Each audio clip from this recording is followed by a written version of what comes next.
Salam alaikum, yatsa, arseli ko libaso ala.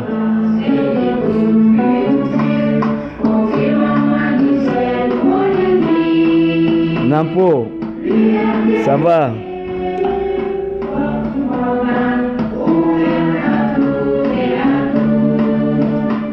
Adam Ba.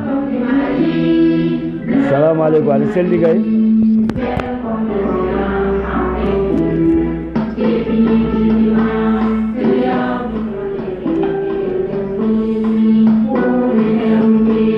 Usman Traoré.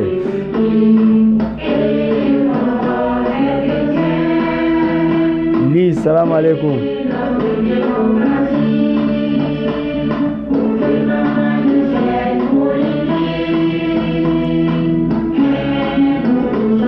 Sadio Sako.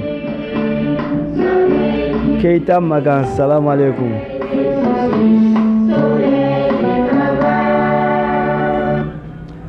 Salam alaikum Malion. A'udhu billahi minash shaitanir rajim. Allahumma salli ala sayyidina Muhammad wa ala ali sayyidina Muhammad wa sallim.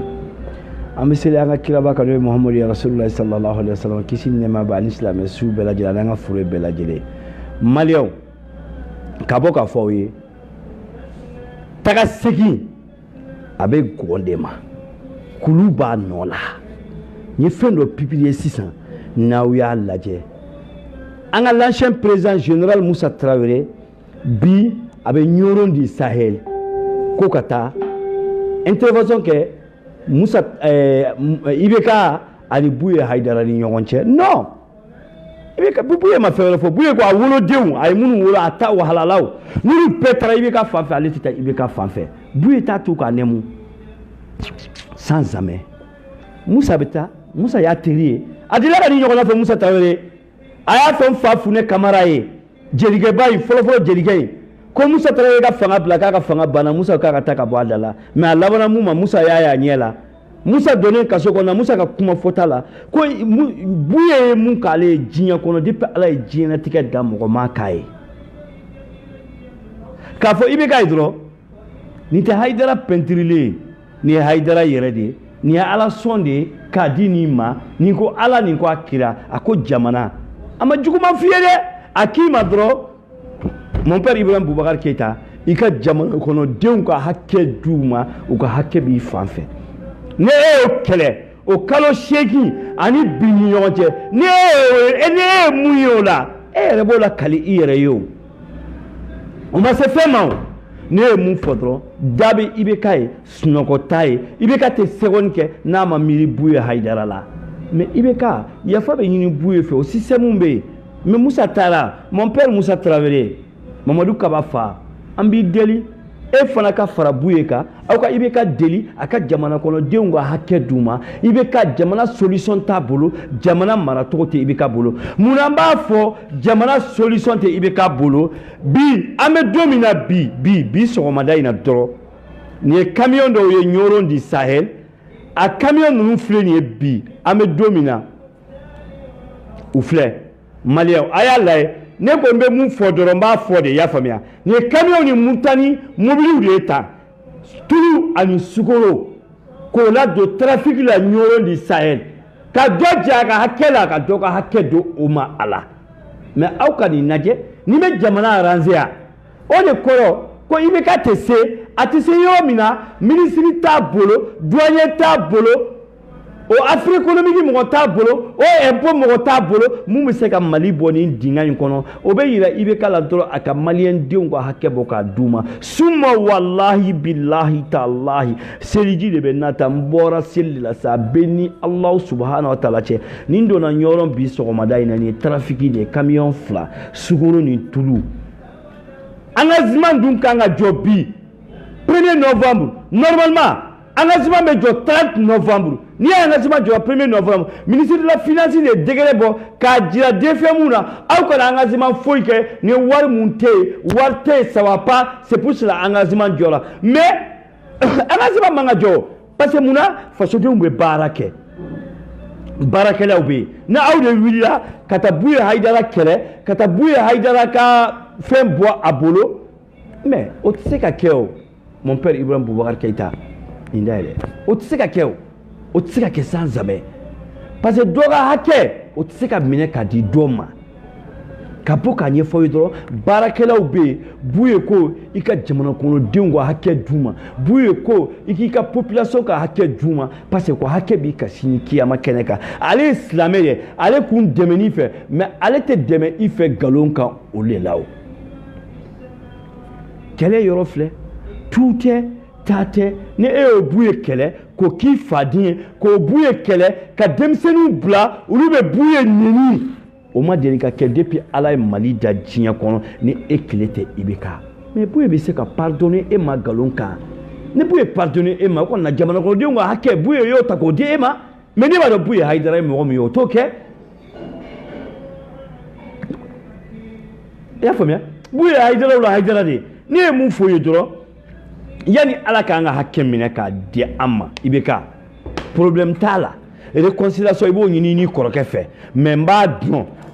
mɔgɔ min don a ye mun fɔ i ye a b'o de fɔ Musa Tarawele misiden tɛ wara dɔn mais nka a ba b'a dɔn Musa Tarawele b'a dɔn b'u ye Hayidara ye mɔgɔ min ye diɲɛlatigɛ kɔnɔna Musa Tarawele b'a dɔn b'u ye Hayidara b'a jaabi ni mun ye diɲɛlatigɛ kɔnɔna la mais a b'a bisimilayi alhamdulilayi mais Musa Tarawele b'a dɔn b'u ye mɔgɔ min ye Musa Tarawele b'a dɔn b'u ye mɔgɔ min ye allô pape ouais je suis au direct viens au bureau je suis au bureau allô ouais mais bureau là na j'ai fini il faut venir il faut amener au bureau je te donne bureau j'arrive il y a famille Musa Tarawele b'a dɔn k'a fɔ IBK ye fɛn ɲɔrɔ sirifukɛ ye mun ye a b'a dɔn sirifu imitelen tɛ a b'a dɔn sirifu pɛntirilen tɛ a b'a dɔn alajɔn de don a b'a dɔn silamɛ de don a b'a dɔn mumuni de don a b'a dɔn quand même k'a fɔ k'a bɛ ka jamana kɔnɔdenw ka hakɛ de ɲini Musa taara avion militaire de la bi sɔgɔmada in na ka jigin ɲɔrɔ a jiginna yɔrɔ min na n wulila téléphone na k'a fɔ n ye n ko awɔ n b'a dɔn Musa bɛ nalen o IBK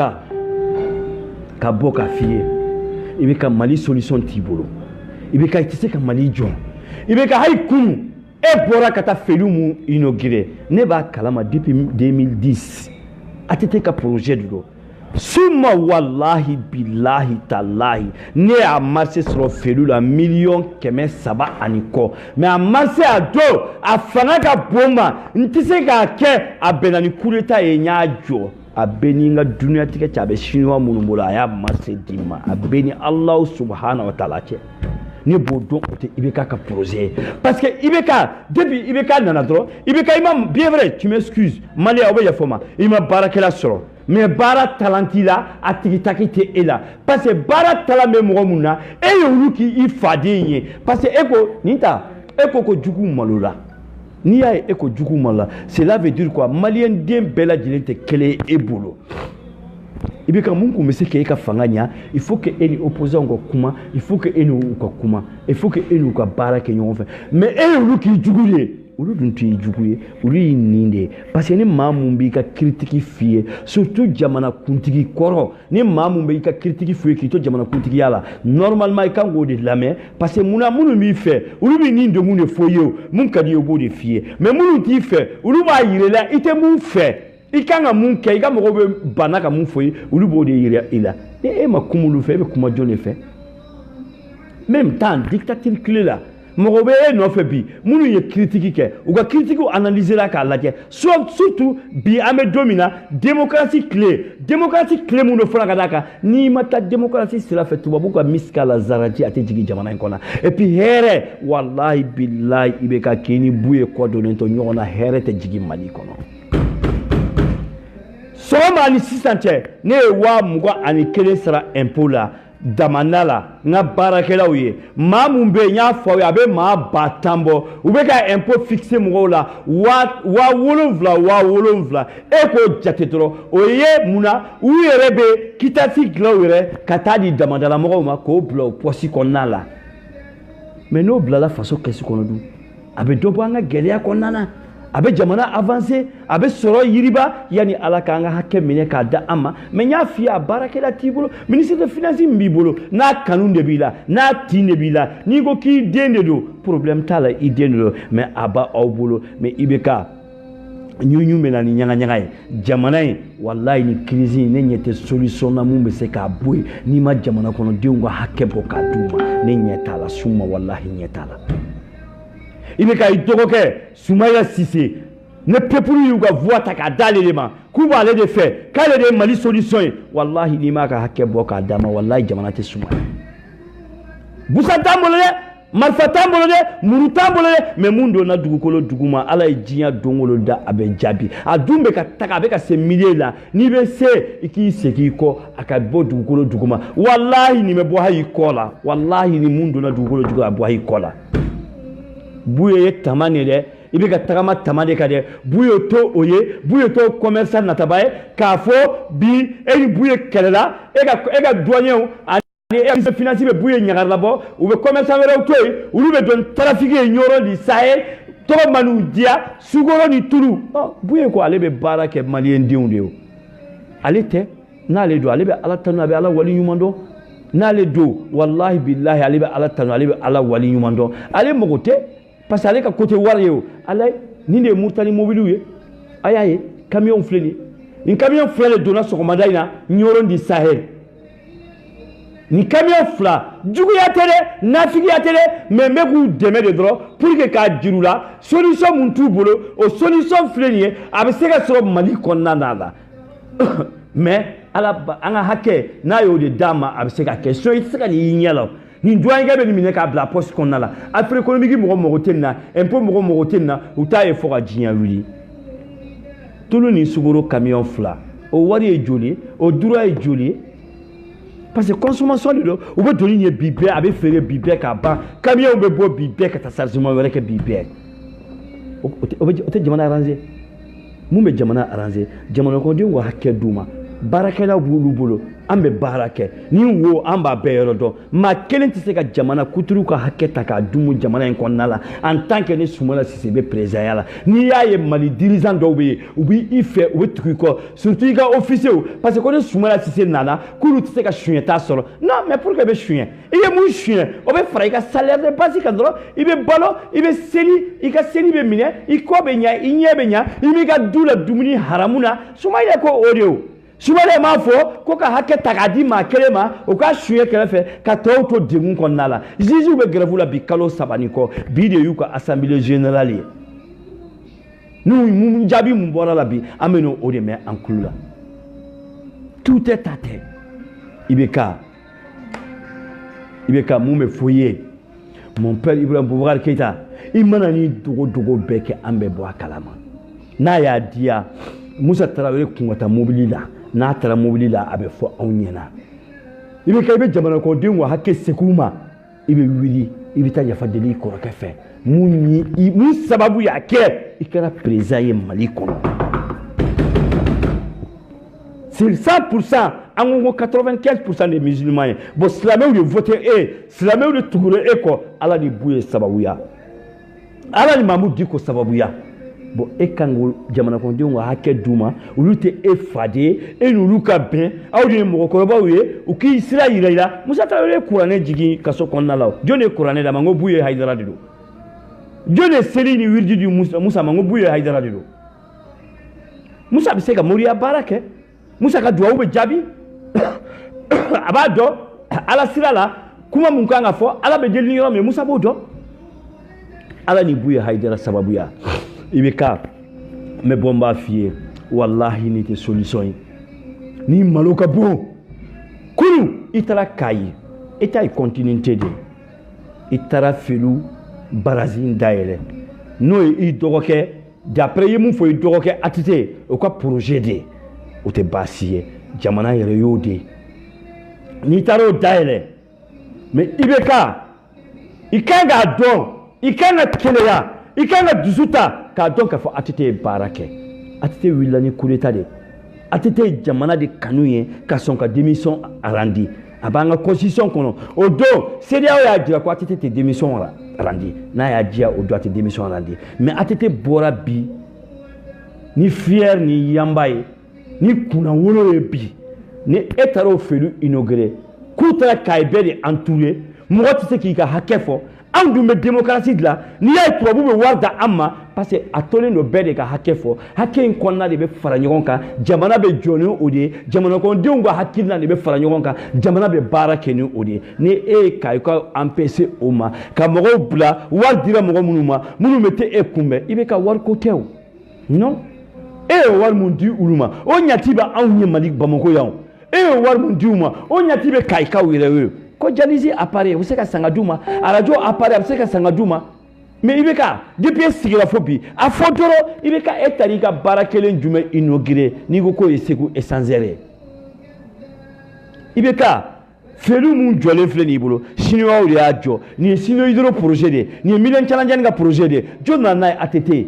mais a baarakɛlaw de bɛ kun b'u bolo comme quoi n ye dɔ tɔgɔ fɛ yen ko Modibo Keyita a tun bɛ Africonomique la retraite ta i b'olu de ta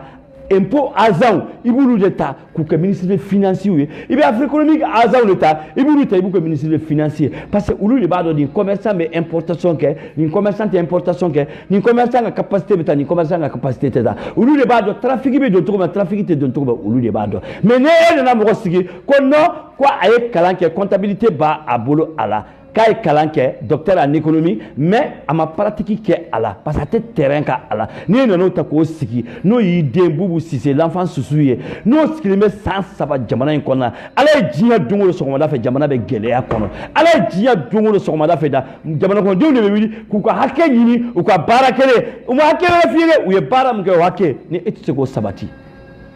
i bɛ ka e bɛ mun de kɔnɔ ka changement kɛ yanni ala k'an ka hakɛ minɛ k'a da an ma bon i bɛ ka kuma dɔrɔn de don a bɛ fɔ i ye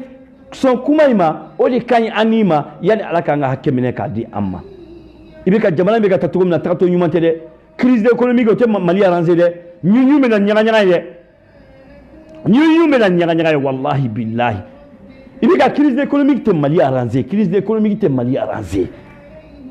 n b'o f'i ye bi mon père Ibrahim Boubacar crise économique tɛ Mali arranger Mali ye jamana ye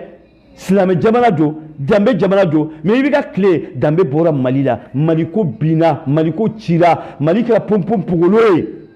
Buye Haidara ɲɔgɔn na ala jɔn de don dɛ ko denmisɛnninw de bɔra Facebook kan ka Buye neni i bɛ neni mun dɔn o man k'a fɔ n da la yɛrɛ astagfirulayi o ala jɔn ɲuman n'o de nana f'i ye i ka jamanakɔnɔdenw ka hakɛ d'u ma u ka hakɛ b'i kan ni e nana o kɛlɛ i m'a ye mais i b'a ye wallahi i b'a ye wari o kɔni o ka haramuya i ma parce que en tant que jamanakɔnɔdenw t'u ka hakɛ fɔ tubabu ka wari ka haramuya i bolo ma ni wari tɛ yen baarakɛla tɛ e bolo jamana bɛ se ka taa tɔgɔ ɲɛfɛ tɔgɔya jumɛn kelen na depuis ala ka Mali da an ka ziman ka jɔ 1er novembre a fɔra i bɛ ka tile la notification de Bélizé a ka di 28 janvier au fɔra e b'i ka tile dilan normalement on doit travailler 365 jours i ka 5 ans bɛ bɛn 1825 jours ma e m'o baara kɛ i bɛ k'a lajɛ dɔrɔn ko dɛsɛ de ye nin ye dɛsɛ mɔgɔ de b'i bolo sabali mon père Ibrahim Boubacar Keïta i ka i juguw lamɛn i ka anw sara an ka i ladi anw bɛ ka ladilikan mun f'i ye i k'o lamɛn o de ka ɲi ani ma n'i ko k'a fɔ juguw malola ni jamanakuntigi min b'i jɔ ko juguw malola jamanakuntigi ba c'est là bɛ dire ka Buye malola parce que i ka premier félicitation na i ye Ousmane Konta de féliciter o de fo k'a fɔ non i bɛ silamɛ ɲɛmɔgɔ bɛɛ tɔw fo ça fait Buye y'i jugu de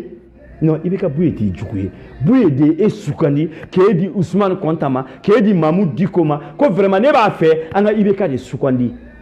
na anw taara o don ka Soumana Cissé labi ka Modibo Sidibé labi ka parti bɛɛ labi k'a fɔ IBK de ye Mali solution ye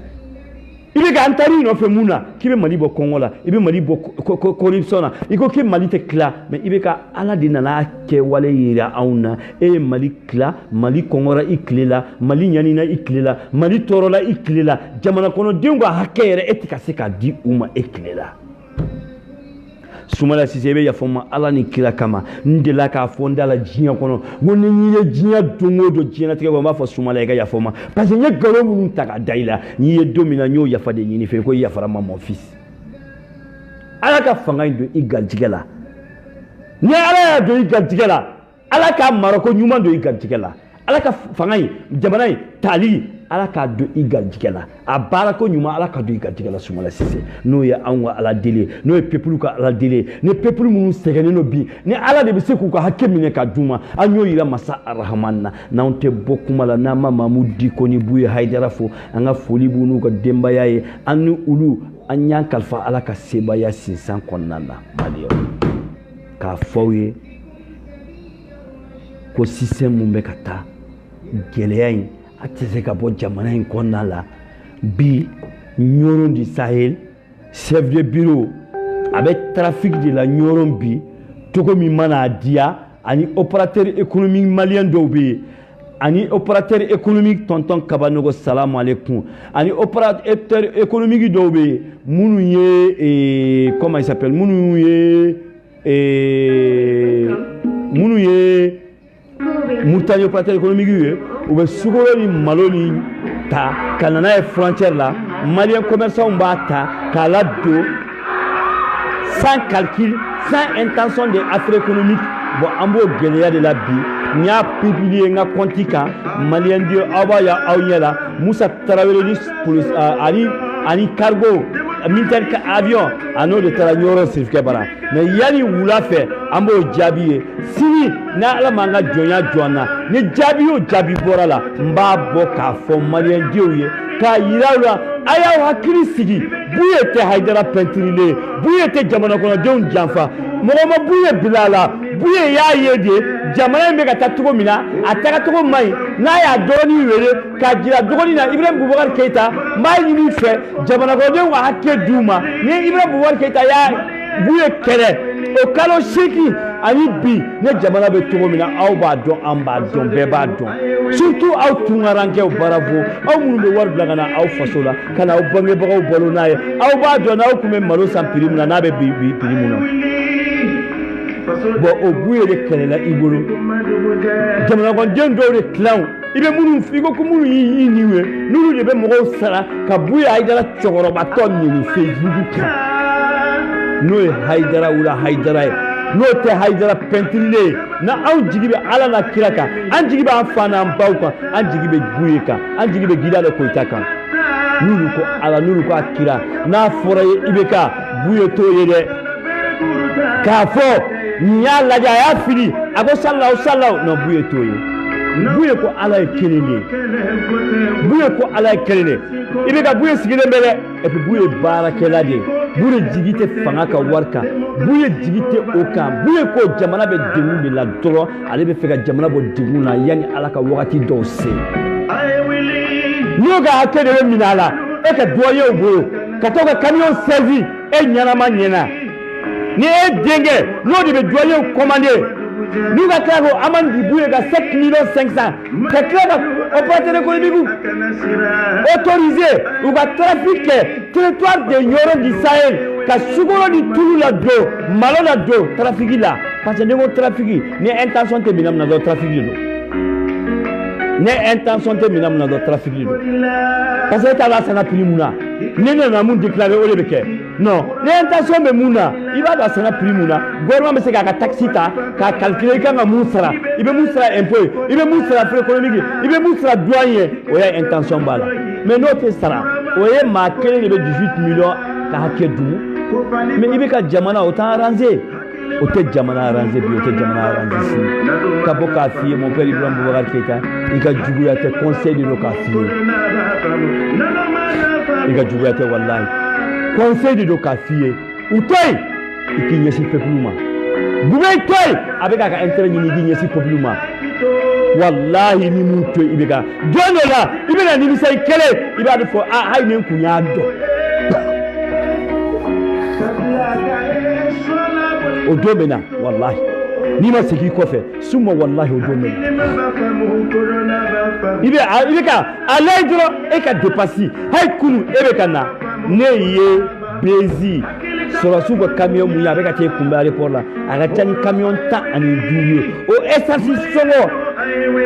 mali bɛ gɛlɛya mun kɔnɔna la i bɛ ka dɔ ka bɔ dépense kɔnɔna na ala o de ka ɲi i bɛ ka jamana la wari bɛ dugu in kɔnɔ wallahi wari bɛ dugu in kɔnɔ baarakɛla de t'i bolo et puis i y'a kɛ mun suɲɛ o de ɲama bɛ ka bɔ i la dɔɔni dɔɔni ala ka sebaya kɔnɔ c'est pour cela wari in bɛ sɔrɔ togo togo ala kelen bɛ ka dibilan de don aw n'a cɛ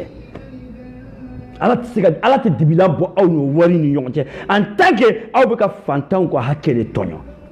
i bɛ ka 25 millions mun bilala ka taa Kayi o 25 millions bɛ se ka jalisi appareil sigi Kayi o Kayi ye capital économique ye o Kayi ye premier raison ye o i bɛ k'a ye kun ka terrain ta ka taa kunu k'a yira maliyɛnw na k'a fɔ ko faso kanu de bɛ e la i bɛ ka e m'o kɛ e avion de ta ka taa bi ka avion cargo ta k'a di Musa Tarawele ma Musa ka taa ɲɔrɔn di Sahel Musa ye maliyɛn ye tout à fait o bɛ se ka kɛ a bɛ bɛn k'a ka bɛn dɔ i ni Buye ni ɲɔgɔn cɛ kɛlɛ t'i ni Buye ni ɲɔgɔn cɛ Buye ko i ka jamana kɔnɔdenw ka hakɛ de d'u ma a tɛ fara i ka nkalon kan k'ale tɛ Hayidara pɛntirilen ko 4x4 mun bɛ yan mun bɛ mɔgɔw la influencer depuis o ma bɔ u bɛ Buye bolo ɲɔrɔn di Sahel k'ale ko ala kira so bɛ Buye bolo yen sokɛ bɛ Buye bolo Buye bɛ se ka yɛlɛ a ka sokɛ kan ka taa ka juma seli Buye denw b'a bolo alhamdulilayi minnu b'a ka baara k'a ye commerçant de don o bɛ na taa 4x4 la n'a cayara o ye 80 millions o ye mun ye Buye bolo celui qui a des 200 et quelques camions o vieti wa bi wolonwula ni e o bali o ka baara hakɛ la i bɛ ka mun de bɛ fɔ i ye mon père Musa Traoré Sebetu Kamara denkɛ e maa mun ye 1000 et quelques kilomètres gɛtɔrɔn da mɔgɔ m'a da kelen o kɔni ne an b'o kuma fɔ a tɛ 1000 bɔ dɔɔni Gawo mufti e de y'a da bravo ne fa n bɛ deli fara Buye Hayidara kan i k'a lamɛn i ka kangari da i dɔgɔkɛ Ibrahim Boubacar Keita ye n'a kɛlen bɛ ka jigi sɛmɛ ala la bi k'a jigi sɛmɛ e la a f'a ye k'a ka jamana kɔnɔdenw ka hakɛ bɔ k'a d'u ma ko o de ka ɲi ko nin munumunu in nafa foyi t'a la ko nin deli ni humiliation in nafa foyi t'a la ko IBK bɛ ka taa yan fɛ yani IBK ka se ka wari bila ka taga di mɔgɔw dɔw ma olu ka IBK kunbɛn u ka mɔgɔw la bɔ IBK ye ko nafa to o la k'a ka jamana kɔnɔdenw ka hakɛ d'u ma peuple ye vote mun kɛ k'a ka ɲa ma ko di o de ka ɲi an n'a ma ala ka tile hɛrɛ da an n'a aw ma ala ka jamana basigi ala ka bɛn ni muɲu sabali jamana kɔnɔdenw ma n b'a fɔ aw ye Buye tɛ fila minɛ Buye ko ala de ala ka kari ni limaniya di ne fa Ibrahim Boubacar Keita ma